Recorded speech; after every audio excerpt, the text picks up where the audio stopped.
사주를 받은 야곱이 아버지를 속였습니다. 그리고 큰아들이 받아야 될 장자의 축복을 중간에서 탈취했습니다. 나중에 그 사실을 알게 된 형 에서가 야곱을 죽이려고 결심을 했습니다. 어쩔 수 없이 어머니의 주선으로 야곱은 자기 집을 떠나서 어머니 친정집이 있는 하란으로 피신의 길에 올라갔습니다. 도망자가 된 거죠. 그런데 그날로부터 야곱이 자기 집으로 되돌아오기 위해서는 20년을 필요로 했습니다. 어머니 리브가는 그날 보내면 얼마 있지 않아서 자신이 편애하던 아들을 다시 볼 수 있으리라고 생각했는데 그 어머니는 그 아들을 자신이 죽을 때까지 다시는 보지 못했습니다. 나이 77살에 여전히 맘마보이인 야곱이 태어나서 처음으로 집을 떠나서 먼 길을 향해 갑니다. 하란을 향해 가는 그 길은 도보로 800km에 달하는 길입니다. 그 길은 162년 전에 자신의 할아버지 아브라함이 가나안으로 이주할 때 걸어왔던 길이었습니다. 97년 전에 자기 어머니 리브가가 자기 아버지 이삭과 결혼하기 위해서 왔던 길입니다.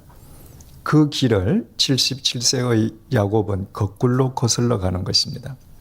162년 전에 할아버지 아브라함이 미지의 세계를 향해 나아갈 때 새로운 인생의 희망을 위해서 그 길을 걸어간 것입니다. 97년 전에 어머니가 그 길을 걸어올 때 남편을 맞아서 새로운 가정을 일으킬 소망 속에서 그 길을 걸어옵니다. 그런데 그 희망과 소망의 길을 야곱은 절망에 차서 낙담해서 자신의 앞일이 어떻게 전개될지 전혀 알지 못하는 초조와 불안감 속에서 걸어갑니다. 그때 77년 만에 태어나서 처음으로 그 미지의 세계, 불안 속에서 걸어가는 그 야곱의 심정이 얼마나 처참했겠는가 우리는 짐작할 수 있습니다. 자기 집을 떠나서 약 90km가 떨어진 루스라고 하는 곳에 이르렀을 때입니다. 90km가 떨어졌으니까 하루에 30km씩 걸어간다고 치면 사흘째 되는 날이었습니다. 해가 졌습니다. 팔레스타인 사람들은 도보로 걸어갈 때 낮에 태양은 50도씩 뜨거우니까 한낮은 걸어가는 것을 피하고 해가 지면 선선해지지 않습니까? 그래서 캄캄해지기 전에 해가 지면 오히려 더 한 걸음이라도 더 멀리 간다고 그랬습니다. 그런데 야곱은 사흘 만에 심신이 지쳐버렸습니다. 그래서 해가 져서 선선한 최적의 도보의 상황임에도 불구하고 더 이상 걷지 못하고 그 자리에 쓰러져서 잠을 잡니다. 77살까지 맘마 보이고 엄마가 그 아들을 편애했으니까 밤마다 그 엄마가 자기가 편애하는 아들의 잠자리를 얼마나 잘 챙겨줬겠습니까? 그런데 맨 땅에 누워서 이불도 없이 옆에 있던 돌멩이 하나 주워서 벽에 삼아 잠을 잡니다. 여러분 혹 맨 땅에서 잠을 주무셔 보신 적 있으십니까? 저는 딱 한 번 있습니다. 옛날에 통금이 있던 시절에 통금에 걸려서 남산에서 한번 잠을 잔 적이 있습니다. 저한테 그 이후로 돈을 준다고 해도 맨 땅에서는 못 잘 것 같아요. 정말 괴롭습니다. 저는 분명히 제 집이 있는데 통금에 걸려서 한 4시간 자는데도 그렇게 고통스러웠거든요. 하물며 집을 떠나서 정처 없이 가는 사람이 허구한 날 길바닥에서 자야 한다. 사흘째 되는 날 모든 것 자포자기한 자기 절망 속에서 녹초가 되어서 잠을 잡니다. 그런데 중요한 사실은 허허벌판에서 홀로 땅 위에 누워있는 야곱이 혼자가 아니었다는 사실입니다. 그 야곱이 꿈속에서 하나님을 만났습니다. 하나님께서 야곱에게 말씀하셨습니다. 너와 네 후손에게 이 땅을 줄 것이다.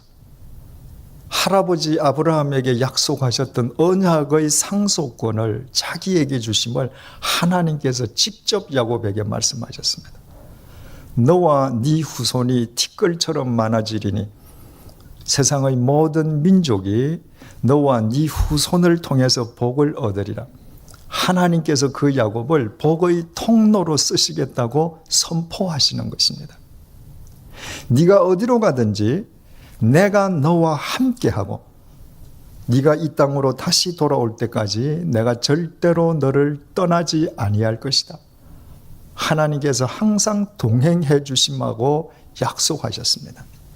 야곱이 선하고 의로운 사람이기 때문에, 도덕적이고 윤리적인 사람이었기 때문에 그 반대였습니다. 지금 방금 아버지를 속이고 형을 속이고 나오는 도망자입니다. 도덕과 윤리와는 전혀 거리가 멉니다. 그럼에도 불구하고 하나님의 은총이, 불가사의한 그분의 사랑이 야곱에게 임하신 것입니다. 그리고 당신의 언약을 그 야곱에게 주셨습니다. 언제? 야곱이 가장 절망 속에 빠져 있을 때, 그 밤에 하나님과의 인격적인 만남이 일어났습니다. 여러분, 그래서 우리 그리스도인들이 살아가면서 자기 절망의 순간을 겪는 것보다 더 행복한 순간은 없다고 했습니다. 어제도 성숙자반 통해서 팔복을 배우면서 말씀드리지 않았습니까? 심령이 가난한 자는 복이 있나니 하나님의 나라가 저희 것이며, 심령이 가난한 사람?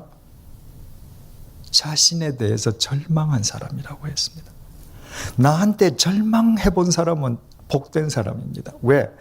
나한테 절망해 본 사람만이 나의 소유나 나의 능력이나 나의 의지를 더 이상 의지하지 않고 하나님만 바라보기에 그 사람은 복된 사람일 수밖에 없지요. 하나님의 나라가 그 사람 삶 속에서 흥왕할 것이기 때문입니다.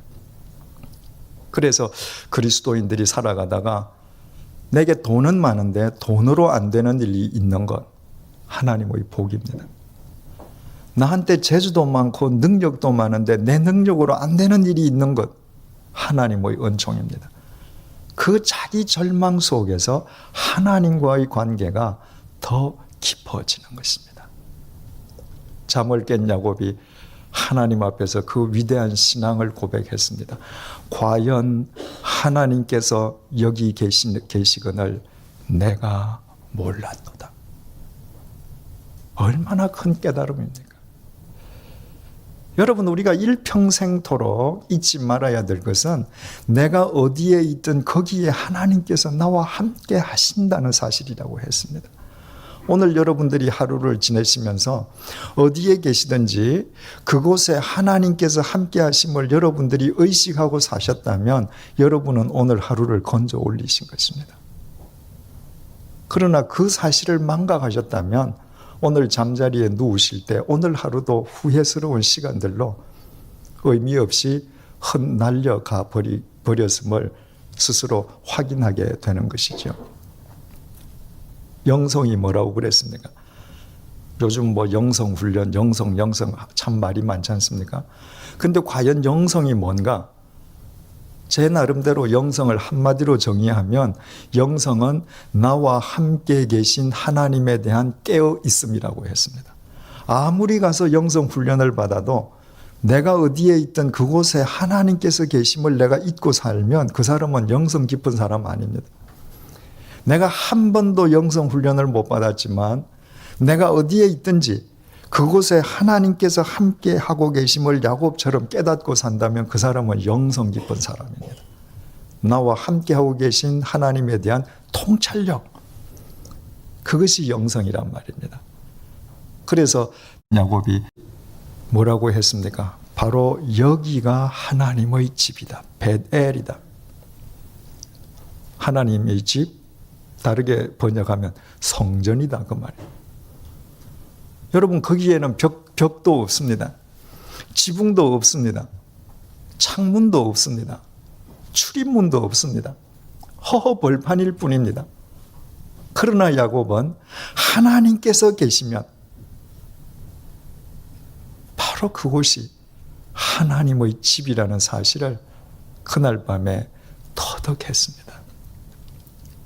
바로 자기와 함께 하시고 자기를 복의 통로로 삼으시고 어디로 가든지 함께 동행해 주시마 약속하신 그 하나님께서 자기가 나중에 하란에 있다가 다시 아버지 집으로 돌아올 때까지 자신을 지켜주실 것을 믿는 믿음으로 야곱이 하나님께 세 가지 서원을 드리지 않았습니까? 이제부터 하나님은 나의 하나님이십니다. 그 이전까지 하나님은 아브라함 할아버지 하나님이에요. 그 이전까지 우리 하나님은 내 아버지 하나님입니다. 그런데 바로 그날 밤에 하나님은 나의 하나님. 하나님과 야곱 간의 개인적인 인격적인 관계가 형성이 되었습니다. 여러분 스스로 하나님을 나의 하나님이라고 고백하실 수 있어야 합니다. 그 인격적인 하나님과의 부딪힘 속에서 내 삶이 새로워지는 것입니다. 두 번째로 야곱이 서원합니다. 자신이 벽에 삼아 베고 누웠던 돌을 세워서 기름을 붓고 거룩하게 하지 않았습니까? 바로 이 돌이 베델 하나님의 집이 될 것입니다. 이 돌이 하나님의 집이 될 것이다. 그것은 그 장소를 나중에 베델로 해서 성스럽게 한다는 의미이기도 하지만 그 돌은 무슨 상징입니까? 자기 자신이에요. 이제부터 내가 성전으로 살겠습니다.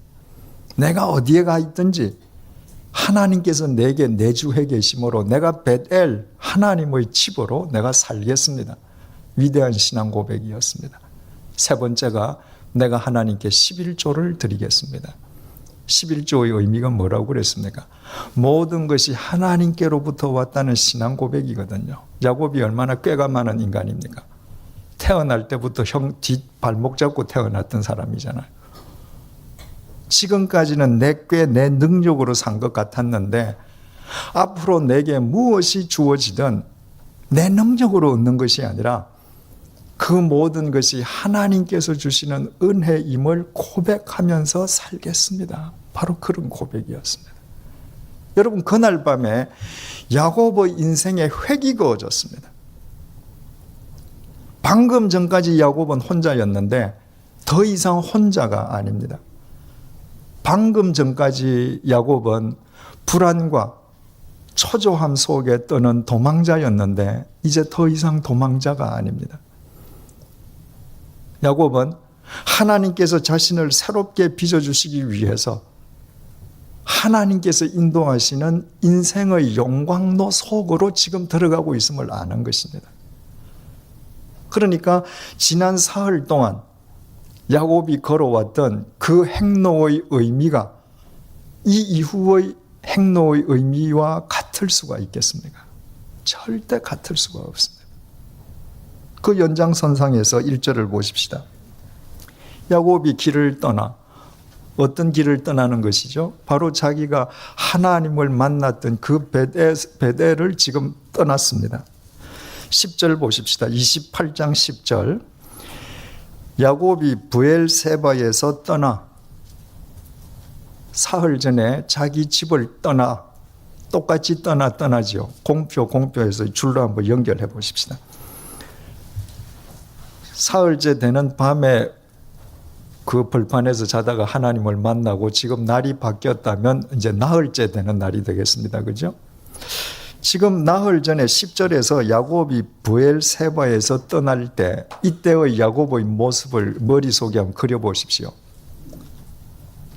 77살 된 맘마보이가 생전 처음으로 부모님 집을 떠나면서 불안과 초조 속에서 지금 집을 떠나는 모습이 머릿속에 그려지시죠. 그런데 나흘째 되는 날 아침에 그 전날 밤 하나님을 만난 뒤에 길을 떠나는 야곱의 모습을 한번 머릿속에 그려보십시오. 더 이상 불안에 떨지 않습니다. 왜? 하나님께서 함께 하시기 때문입니다. 29장 1절 야곱이 길을 떠나 동방 사람의 땅에 이르러 이제 하란에 이제 도착했습니다. 이르러 공표하십시다. 28장 10절 야곱이 브엘세바에서 떠나 하란으로 향하여 가더니 한 곳에 이르러 공표하시고 그것도 또 연결해 두십시다. 지금 바로 어젯밤 루스라고 하는 곳에 이르렀을 때 해가 져서 더 걸을 수 있는 시간임에도 불구하고 야곱은 심신이 지쳐서 뻗어버렸습니다. 여러분, 우리가 육체가 많이 움직이면, 많은 일을 하면 육체는 피곤한 법입니다. 하나님께서 그렇게 만드셨거든요. 만약에 우리가 계속 일하는데도 육체가 피곤함을 느끼지 못해서 사흘이고 일주일이고 일한다, 그 사람은 죽는 거죠. 피곤해져야 합니다. 그러나 내 육체가 아무리 피곤해도 내 영혼이 낭망하지 않으면, 내 영혼이 강건하면 우리는 육체의 피곤을 이길 수 있습니다. 자고 일어나면 또 돼요. 그러나 내 영혼이 낭망하면, 내 영혼이 힘을 잃으면 내 육체가 건강해도 나는 힘이 없는 사람이고, 내 영혼이 낭망하고 있을 상태의 내 육체의 피곤은 내게 고통의 짐이 되는 것입니다. 바로 어젯밤까지만 해도 야곱은 육체도 지치고 영혼도 지쳤습니다. 집을 떠나서 어느 정도 걸어가서 겨우 90km 가서.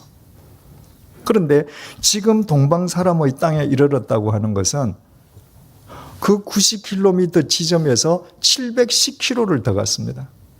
총 800km 거리 중에서 90km에서 지금 하나님 만났거든요. 그러니까 90km 걸어가고 영혼과 육체가 지쳐서 쓰러질 정도였다면 710km, 약 24일을 더 걸어가서 도착을 했다면 완전히 더 뻗어야죠. 그러나 야곱의 육체는 분명히 피곤했을 것입니다. 아마 그 먼 길을 걸어가면서 발이 몇 번 부러졌는지 모릅니다. 몸살기가 몇 번 있었는지도 모르겠습니다. 그러나 야곱의 영혼은 독수리가 날개치고 올라가듯이 새 힘을 얻는 야곱의 모습을 우리가 볼 수 있습니다. 왜? 하나님께서 함께하고 계시기 때문입니다. 여러분, 내가 어떤 상황 속에 있다 할지라도 하나님께서 나와 함께하고 계시는가, 아니면 나 혼자인가, 그 차이는 이렇게 큽니다. 야곱이 사흘 동안 길을 가다가 지쳐서 쓰러져 있다가 그 다음 날 다시 힘을 얻은 길이 다른 길을 접어들었기 때문이 아닙니다. 상황이 달라진 것은 아무것도 없습니다. 야곱은 여전히 자신이 계획했던 그 길 위에 있습니다. 왔던 길보다는 가야 할 길이 더 많이 남았습니다. 그럼에도 불구하고 하나님께서 자기 자신과 함께하고 계심을 깨닫고 믿었을 때에 남아있는 그 길의 의미가 달라졌습니다. 그래서 그 길을 두려움 없이 담대하게 걸어가는 것입니다. 여러분, 혹 어떤 의미에서든지 절망의 상황에 빠져 계십니까? 자기 절망에서 벗어나실 수가 없습니까? 부부가 함께 한 방에 있어도 나의 이 존재적인 고독을 남편도 아내도 해결해 줄 수 없을 정도인 것처럼 철저하게 혼자 이 세상 바닥에 내팽개쳐진 것 같습니까? 그럼에도 불구하고 하나님께서 함께하고 계심을 잊지 마십시오. 그렇다면 그런 만큼 내가 하나님과 인격적인 만남을 가질 때임을 잊지 마십시오. 그 하나님께서 여러분과 함께 동행하십니다. 여러분의 상황은 하나도 바뀌지 않는다 할지라도 내 삶의 현장에 함께하고 계신 하나님과 동행하는 순간부터 그 상황의 의미가 달라집니다. 우리가 좋아하는 찬송가 중에 이런 가사 있지 않습니까? 태산을 넘어 험곡에 가도. 우리는 되게 어떻습니까? 평지를 걸어가면 하나님을 찬양하죠. 그러나 내 인생이 태산의 험곡에 빠지면 하나님이 생각이 안 납니다. 그리고 온갖 세상의 방법을 먼저 강구하게 됩니다. 태산을 넘어 험곡에 가도 빛 가운데로 걸어가면 그 험곡에도 하나님께서 동행하신단 말이에요. 아니, 그 험곡으로 인도하신 분이 하나님이시단 말이에요. 그래서 그 하나님과 동행하면 주께서 아니 버리시기로 약속한 말씀 변치 않네. 여러분, 내가 어떤 상황이든 하나님께서 함께 하시마 약속하신 말씀이 변치 않는 것을 확인하려면 내가 어디를 가봐야 돼요? 인생의 험곡을 가봐야 합니다. 그래서 인생의 험곡은 하나님의 복입니다. 네가 이런 상황 속에서도 내가 너와 함께 한다. 그래서 인생의 험곡을 거쳐본 사람들은, 그리고 하나님과 동행하며 하나님과 인격적인 만남을 경험한 사람들은 신앙의 장수가 되는 것입니다. 우리 같이 502장 한번 불러보실까요? 445장, 502장 새 찬송가 445장.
이 찬송이 여러분의 신앙 고백이 되시기를 바랍니다.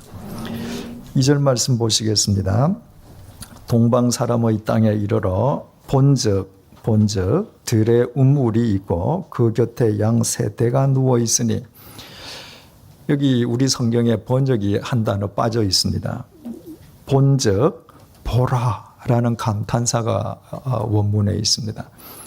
우리 성경이 주로 이 보라라고 하는 감탄사는 거의 다 번역을 생략해 버렸습니다. 그런데 그런 단어가 들어있어야 본래 이 원뜻을 분명하게 알 수 있거든요.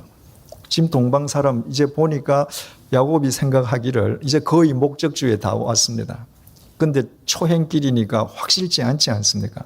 그래서 본적 보라 감탄했다는 거예요. 뭘 보고 감탄했다는 건가? 우물이 있는데 그 곁에 양 세 떼가 누워 있더라. 양 세 떼라고 하는 것은 각각 다른 세 목자에게 속한 세 그룹의 양떼라는 겁니다.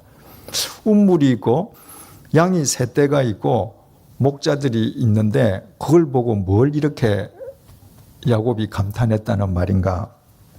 2절 다시 보죠. 본즉 들에 우물이 있고 그 곁에 양 세 떼가 누워 있으니 이는 목자들이 그 우물에서 양떼에게 물을 먹임이라. 큰 돌로 우물 아귀를 덮었다가 모든 떼가 모이면 그들이 우물 아귀에서 돌을 옮기고 그 양떼에게 물을 먹이고는 우물 아귀 그 자리에 다시 그 돌을 덮더라. 당시 중동 지방에 있던 우물들은 주로 이제 공동 우물인데 이 공동 우물은 우물이 커야 되지 않겠습니까? 그래서 그 우물 뚜껑을 큰 돌판으로 덮어두는데 그 돌판이 워낙 커서 한 사람은 열고 닫고 못한다는 거예요.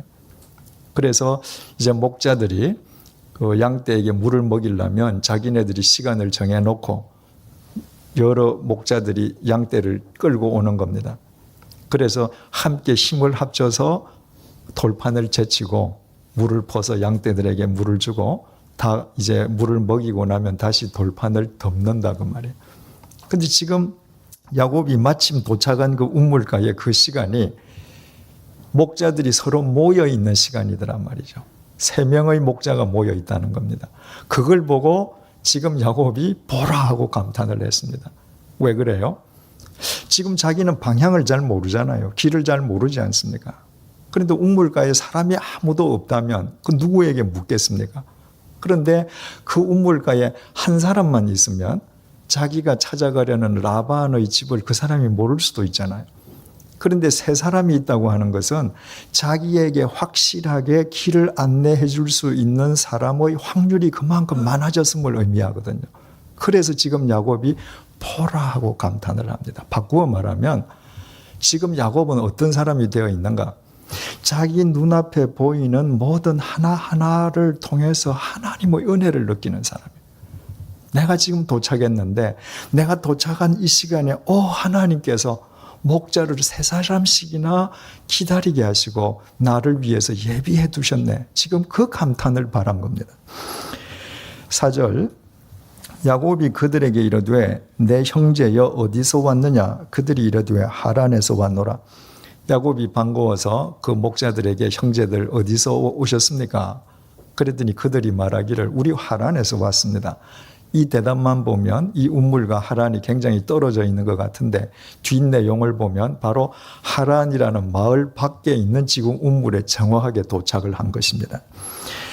5절 야곱이 그들에게 이르되 너희가 나홀의 손자 라반을 아느냐? 그들이 이르되 아노라. 그 사람들에게 물었습니다. 자기 목적지 집주인 라반, 자기하고 관계가 어떻게 되죠? 외삼촌입니다. 엄마의 오라비니까 자기에게는 외삼촌이 되죠.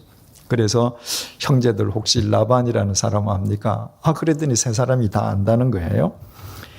야곱이 그들에게 이르되 그가 평안하냐? 이르되 평안하니라. 그 라반이라는 분이 평안하십니까?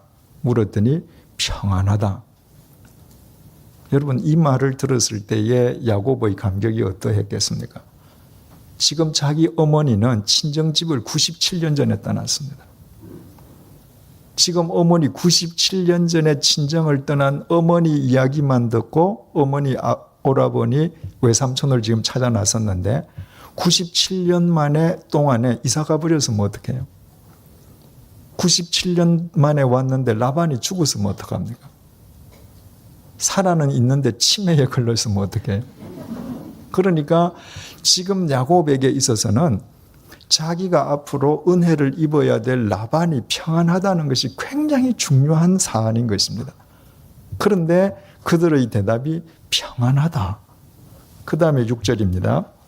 야곱이 그들에게 이르되 그가 평안하냐? 이르되 평안하니라. 그의 딸 라헬이 지금 양을 몰고 오느니라. 여기에서도 보라는 감탄사가 빠져 있습니다.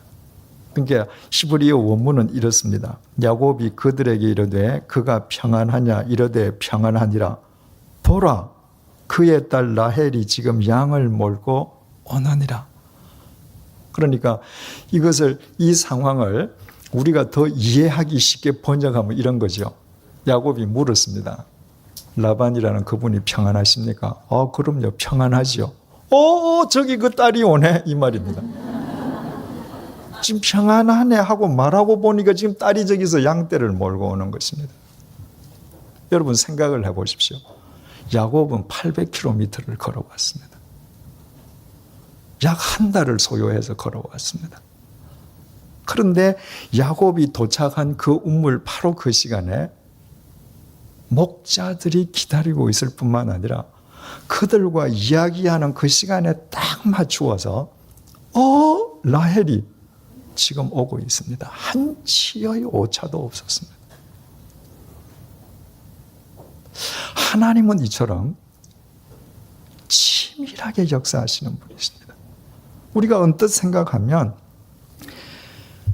야곱이 하란에 도착했을 때, 우물가에 도착했을 때 그 한 5분, 10분 전부터 하나님께서 이렇게 탁 짜 맞추셨다.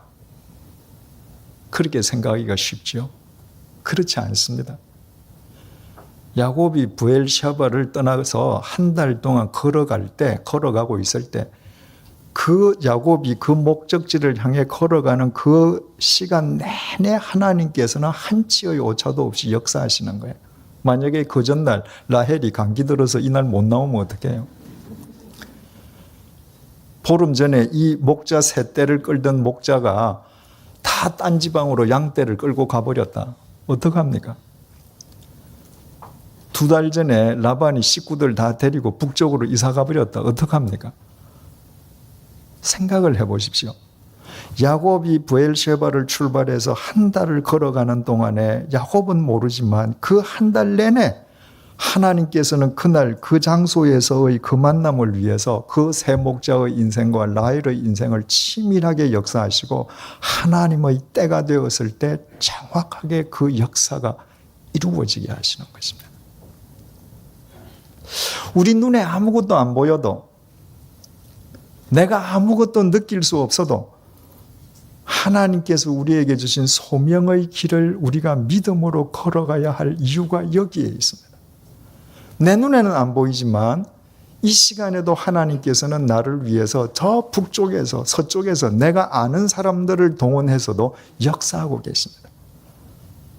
그리고 하나님께서 작정하신 때가 될 때 우리 각자 우리의 눈으로 하나님의 그 역사를 보라 확인하고 하나님을 찬양하게 될 것입니다. 그 날을 믿음으로 걸어가는 것, 그것이 믿음입니다. 야곱이 그 믿음으로 걸어갔고 그 믿음의 결과를 지금 확인한 것입니다. 야곱이 이르되 해가 아직 높은 즉 해가 아직 높다 이 이야기는 아직 대낮이다 그 말이죠. 해가 아직 높은 즉 가축 모일 때가 아니니 모일 때라는 것은 우리에 넣을 때가 아니다.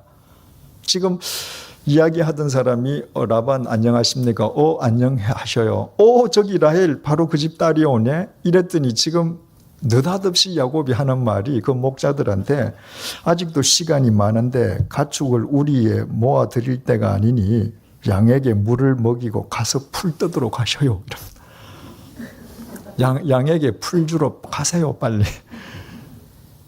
그래서 2가지로 되게 해석을 합니다. 첫째는 야곱이 보기에 그 목자들이 나태해 보였기 때문에 그 괜히 간섭했다. 근데 별로 설득력 없죠. 그래서 대부분의 주석가들은 지금 야곱은 방금 그 베델에서 그 하나님을 그 경험하고 20여일 동안 하나님을 모시고 걸어와서 지금 하나님께서 자기에게 이루어 주시는 그 역사를 보고 지금 감격 속에 있지 않습니까? 그래서 바로 자기의 그 혈육, 자기하고는 사촌간이 되겠죠. 하나님께서 한치의 오차도 없이 만나게 해주신 그 라헬과의 만남에 아무의 방해도 받고 싶지 않은 겁니다. 이 사람들 안 보는 데서 정말 하나님께 주신 그 만남을 감격 가운데에 누리고 싶은 거죠. 그래서 좀 빨리 좀 자리 좀 비켜줄래? 이제 이런 식으로 얘기를 했습니다. 그랬더니 8절 그들이 이르되 우리가 그리하지 못하겠노라. 때가 다 모이고 목자들이 우물 아귀에서 돌을 옮겨야 우리가 양에게 물을 먹이느니라. 그 세 목자가 모여놓고도 아직 양에게 물을 안 먹였습니다. 그래서 우리 아직 못 가겠다. 우리는 여기 더 있어야 되겠다. 여러분들 세 목자 입장에서 생각해 보세요. 그때 뭐 텔레비가 있습니까? 소설책이 있습니까? 만화가 있습니까? 재미있는 일이 없잖아요. 근데 보아하니 이 야곱이라는 사람하고 지금 저 라헬하고 뭔가 극적인 상봉을 할 것 같아요. 이 재밌는 눈요기감이 있는데 왜 갑니까? 그래서 우리 안 갈래. 우리 보는 데서 한번 만나봐라. 지금 이 얘기입니다. 야곱이 그들과 말하는 동안에 라헬이 그의 아버지의 양과 함께 오니 그가 그의 양들을 치고 있었기 때문이라. 중동에서 양을 치는 것은 주로 이제 남자들의 몫인데 필요한 경우에는 여자들도 함께 쳤다고 합니다. 그러니까 라헬은 그만큼 행동력, 실천력, 현실력이 있는 여자였습니다. 10절 야곱이 그의 외삼촌 라반의 딸 라헬과 그의 외삼촌의 양을 보고 나아가 우물 아귀에서 돌을 옮기고 외삼촌 라반의 양떼에게 물을 먹이고 그가 라헬에게 입맞추고 소리내어 울며. 여러분 우리가 상식적으로 생각하면 순서가 어떻게 돼야 돼요? 야곱이 먼저 라헬을 만나서 자기 소개부터 해야죠. 그런데 그러지 않았습니다. 라헬이 지금 양떼를 끌고 오는 것을 보고 그 양떼를 위해서 그 우물 아귀를 덮고 있는 그 돌판은 몇 사람이 옮겨야 된다고요? 두세 사람의 남자가 옮겨야 되는데 야곱이 혼자서 옮겨 괴력을 발했습니다. 그리고는 물을 떠서 양들에게 물부터 먼저 줬습니다. 이건 뭘 의미하겠습니까? 하나님께서 자신의 길을 그렇게 순적하게 인도해 주신 하나님에 대한 감사를 그렇게 표한 것입니다. 우리는 먼저 사람부터 만나서 먼저 이야기부터 할 겁니다. 그런데 이 야곱의 모습을 머릿속에 한번 그려보십시오. 정말 불난집에서 힘도 없는 사람이 부리야 하니까 쌀 한 가마니 들고 나가듯이 괴력을 발해서 그 돌을 밀어내고 물을 떠서 양에게 주면서 속으로 하나님 감사합니다. 하나님 감사합니다. 하나님 감사합니다. 그러고 물을 줬을 거 아니에요. 라헬의 입장에서 생각을 해보세요.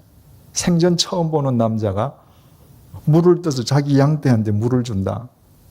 이 뭔가 심상치 않은 것이죠. 그런데 라헬은 제지하지 않았습니다. 왜 그렇죠? 누구든지 순수한 믿음으로 진지하게 행동하면 감동이 있습니다. 그래서 누구도 제지하지 못합니다. 그래서 지금 라헬은 그 야곱이 하나님의 감사하는 마음으로 자기 양떼에게 물을 주는 모습을 물끄러미 봅니다.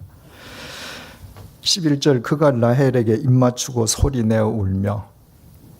라헬을 만났다는 기쁨보다도 베델에서 만났던 하나님께서 약속을 친히 이루어 주셨다는 그 감격의 눈물 아니겠습니까?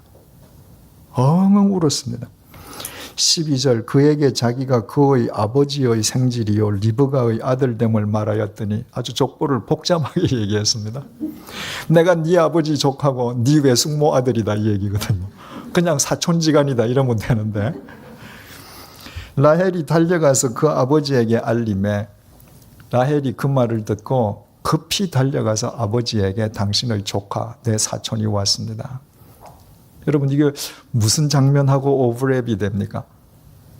그 아브라함의 집사 엘리에셀이 이삭의 아내를 찾으러 하란에 갔을 때 리브가를 만났던 그 장면하고 비슷하지요, 그죠? 그 우물가에서 리브가를 만나고 리브가도 바로 아브라함이 보낸 사람이 왔다는 걸 알고 달려가서 이야기를 하지 않습니까? 라헬이 달려가서 그 아버지에게 알림해. 13절 라반이 그의 생질 야곱의 소식을 듣고 동사를 보십시오. 달려와서 그를 영접하여 안고 입맞추며 자기 집으로 인도하여 드렸다. 달려와서 영접하고 안고 입맞추고 인도했다. 아주 대대적인 환영을 했죠. 그런데 여기에 입맞추고 하는 이 동사가 능동형 분사형으로 기록되어 있는데 히브리어 문법상 능동 분사형은 계속하는 거예요. 한 번 입을 맞춘 게 아니라 막 안고 그냥 계속 입을 맞추는 겁니다. 그러니까 이것만 보면 라반이 97년 전에 시집 갔던 자기 여동생의 아들이 왔다. 정말 기뻐서 그랬구나. 우리는 이렇게 순진하게 생각을 합니다. 그런데 그 유대교 랍비들은 이 부분을 그렇게 해석 안 한다고 그래요. 유대교인들은 이 구약만 쓰지 않습니까? 그 어떻게 보냐 하면 나중에 이제 다음 시간부터 보면 알지만 이 라반이라는 사람이 참 음흉한 사람이잖아요. 그러니까 아마 그 야곱도 이 외삼촌 피를 좀 이어받았는지 아주 음흉한 사람이거든요. 그래서 유대 랍비들은 라반을 음흉한 사람이라고 딱 단정을 짓고 이 야곱을 끌어안고 입을 계속 맞추는 것은 야곱의 주머니를 뒤졌다는 거예요. 그 왜 그렇게 해석하는가? 24장 보십시다. 24장.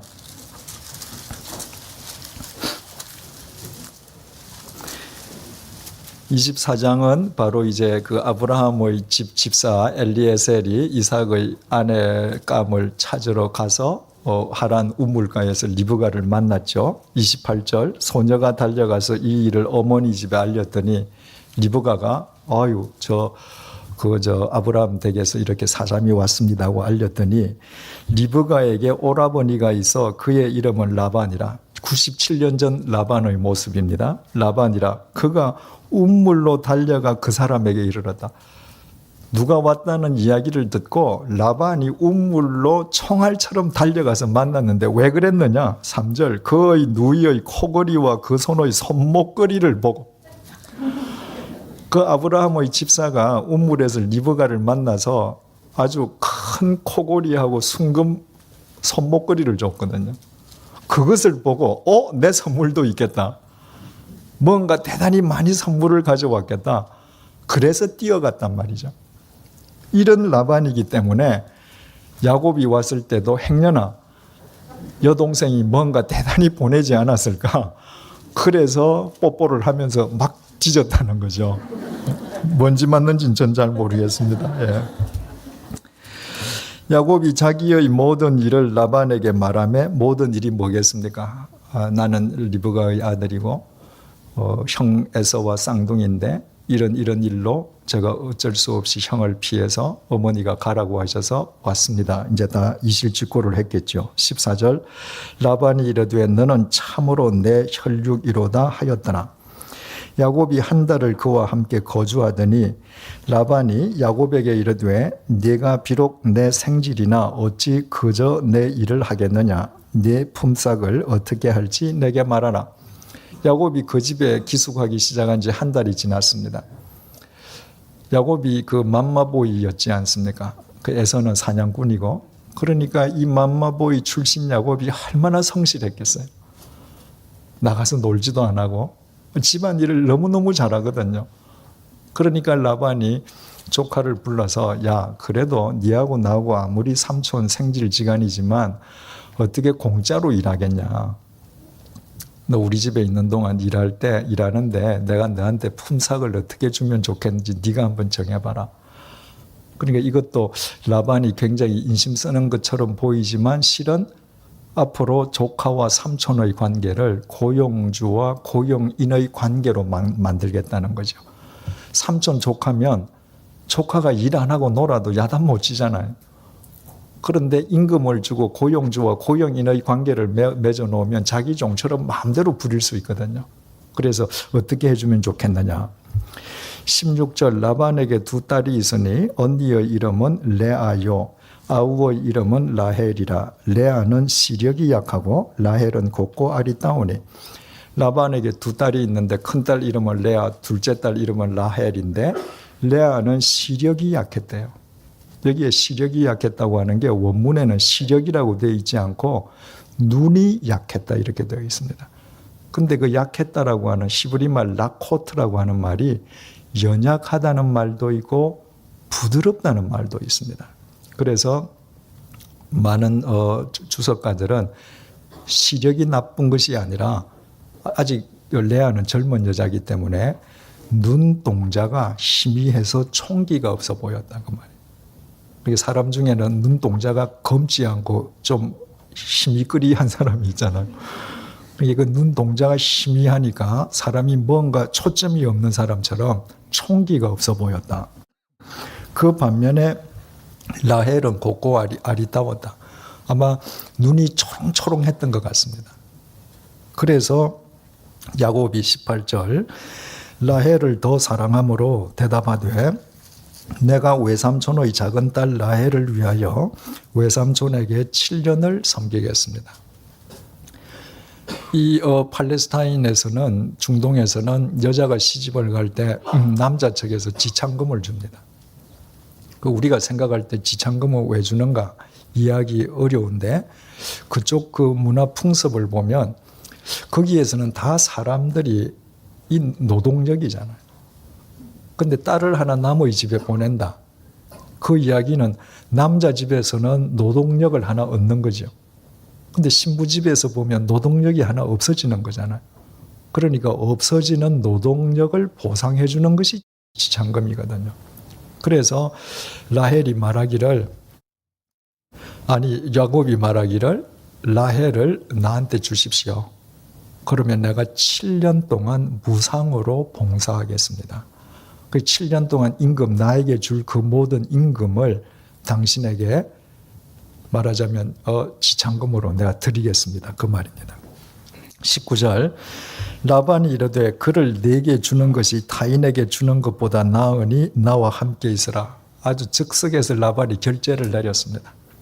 내 딸을 딴 사람한테 주는 것보다 너한테 주는 게 훨씬 낫다. 그렇게 해라. 뭐가 나은가?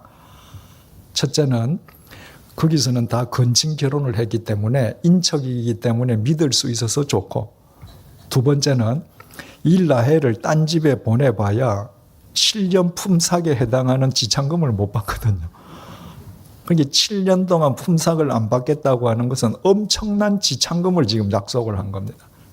그러니까 라반으로서는 뭐 반대할 이유가 하나도 없지요. 누이 좋고 매부 좋고, 아니 삼촌 좋고 조카 좋고. 그래서 결제를 해줬습니다. 20절 야곱이 라헬을 위하여 7년 동안 라반을 섬겼으나 그를 사랑하는 까닭에 7년을 며칠같이 여겼더라. 여기에서 며칠같이 여겼더라 이 말은 그 문자적으로 번역을 하면 그 7년이 야곱의 눈에는 며칠이었다 이 말이에요. 7년은 다른 사람이 보면 엄청나게 긴 세월인데 야곱이 보기에는 며칠밖에 안 되더라. 왜? 라헬을 너무너무 사랑했기 때문에. 자, 여러분, 오늘 이 성경이 우리에게 주고자 하는 메시지가 뭡니까? 야곱이 고향을 떠날 때는 절망 가운데에서 불안과 초조 가운데에서 떠났습니다. 그런데 야곱이 하란에 이르러서 마땅한 보금자리를 얻었죠. 일거리를 얻었죠. 더더구나 사랑하는 아내를 얻어서 가정을 갖게 되었습니다. 이제 7년 동안 봉사하면 내가 사랑하는 아내와 더불어 사는 가장이 됩니다. 전혀 떠날 때는 상상치 않았는데 모든 것이 하나님의 은혜 속에서 새로운 인생을 시작하게 되었다는 것입니다. 그것이 어떻게 가능할 수 있었는가? 한치의 오차도 없이 치밀하게 역사하시는 하나님의 은총 속에서 야곱은 지금까지 살았던 인생과는 전혀 다른 새로운 인생을 살 수 있었습니다. 여러분, 우리가 그 출애굽기 2장 깊이 생각해 본 적이 있지 않습니까? 그 바로가 사내 아이들, 히브리 사내 아이들 다 죽이라고 다 하지 않습니까? 그런데 아므람과 요게벳이라고 하는 부부가 아들을 낳았을 때 하나님을 믿는 믿음으로 버릴 수가 없었습니다. 그 석 달 동안 숨겨서 키우다가 어떻게 하지요? 갈대 상자한테 아이를 넣어서 그 아이가 들어있는 갈대 상자를 나일강 갈대 사이에 가서 놔두잖아요. 근데 어떤 일이 벌어집니까? 바로 그 순간에 에집트 왕궁에 있던 공주가 갑자기 목욕이 하고 싶었습니다. 그 왕궁의 목욕탕이 얼마나 좋습니까? 그런데 그날따라 왕궁에서 목욕하는 게 아니라 나일강에서 목욕하고 싶었습니다. 그래서 나일강으로 갔습니다. 가서 그냥 목욕만 해서 가버렸을 텐데 그날따라 따라 나온 궁녀들이 궁녀 가운데에서 공주를 돕지 않고 산책하는 궁녀들이 있었습니다. 그 시녀들이 산책하는 방향이 아이 갈대 상자가 있는 반대쪽이 아니라 그쪽으로 걸어갔습니다. 그냥 공주가 목욕만 했으면 역사는 안 일어납니다. 그런데 목욕하던 공주가 시녀가 걸어가니까 무슨 물체가 움직이니까 그 움직이는 시녀를 턱 봤는데 바로 밑에 상자가 하나 보여요. 그래서 그 시녀 보고 야 그거 한번 건져와 봐라. 건져와서 열었는데 그 안에 누가 들어있어요? 자기 아버지가 죽이라고 명령한 히브리 갓난아이가 들어있습니다. 아마 갓난아이가 그대로 있었다면 버렸을는지 모르죠. 그 순간에 아이가 울었습니다. 정확하게 타이밍을 맞춰서 그 여성의 모성 본능으로 그 아이를 돕고 싶은 거죠. 동정심이 생긴 것이죠. 이거 어떻게 해야 되나? 근데 그날따라 공주에게 경호원이 없었습니다. 그래서 숲풀 속에서 망을 보고 있던 그 모세의 누이 미리암이 공주에게 다가가는데 아무도 제지하지 않았습니다. 그런 일이 있을 수 있겠습니까? 공주가 맨몸으로 목욕하는데 노예가 그 앞으로 접근할 수 있다. 그날 그게 가능했습니다. 그래서 모세의 생모가 유모가 되지 않습니까? 보십시오.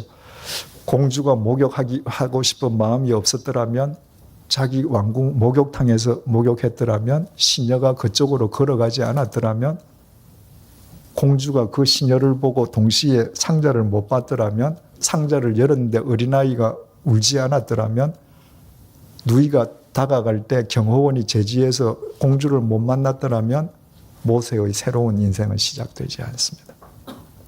한치의 오차도 없는 하나님의 역사 속에서 모세의 인생도 새롭게 시작되고 그 어미 아비의 인생도 새롭게 시작되고 그 누이의 인생도 새롭게 시작되는 것입니다. 여러분, 그 하나님이 우리의 하나님이십니다.